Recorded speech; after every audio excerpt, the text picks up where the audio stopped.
साल 2008 में कांग्रेस का चीन के साथ गुप्त समझौते के बारे में आप सभी ने सुना होगा, लेकिन उसी साल कुछ ऐसा हुआ जिसे जानकर आप दंग रह जाएंगे। पूर्व vice chief air marshal Pranav Kumar Barbora ने जो खुलासा किया, उसे सुनकर आपके पैरों तले जमीन खिसक जाएगी। आप सोचने पर मजबूर हो जाएंगे कि कई दशकों तक सत्ता में रहने वाली कांग्रेस ने इस देश का कितना नुकसान किया होगा। 1962 में लद्दाख में दौलत बेग एयरबेस का निर्माण कराया गया था। 1965 तक ये एयरबेस ऑपरेशन में रहा, लेकिन उसके बाद इस एयरबेस का संचालन बंद कर दिया गया। अगले 43 साल तक चीन के सामने नतमस्तक होकर सत्ता में बैठी कांग्रेस ने इसे दोबारा चालू करने के प्रस्ताव को बार बार खारिज किया। पूर्व vice chief air marshal Pranav Kumar Barbora ने इस बात का खुलासा किया कि 2008 में इसे तत्कालीन रक्षा मंत्री ए.के. एंटोनी को बिना बताए ही सेना की जरूरत के हिसाब से चालू कर दिया गया। मेरे को गवर्नमेंट से परमिशन नहीं चाहिए था, और मैं क्यों लूं उनसे?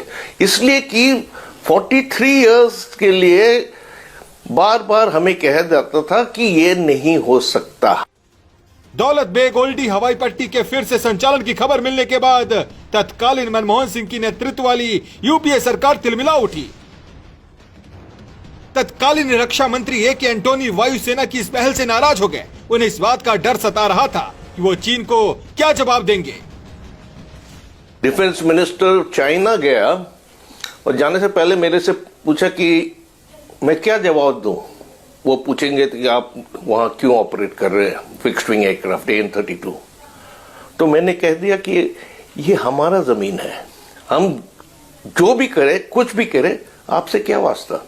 और चीन ने डिफेंस मिनिस्टर जब गए थे अर्थक्वेक रिलीफ सामान लेकर चीन, उन्होंने मुंह नहीं खोला। बताया यह भी जाता है कि तत्कालीन वित्त मंत्री पी चिदम्बरम ने चीन को एक माफीनामा लिखा, जिसमें उन्होंने चीन को भरोसा दिलाया कि हम इस हवाई पट्टी का इस्तेमाल नहीं करेंगे। जिस दौलत बेग एयरबेस को कांग्रेस ने चीन की चापलूसी में बंद कर दिया था, आज उसी एयरबेस का मोदी सरकार बखूबी इस्तेमाल कर रही है और चीन को हमारी सेना मुंह तोड़ जवाब दे रही है।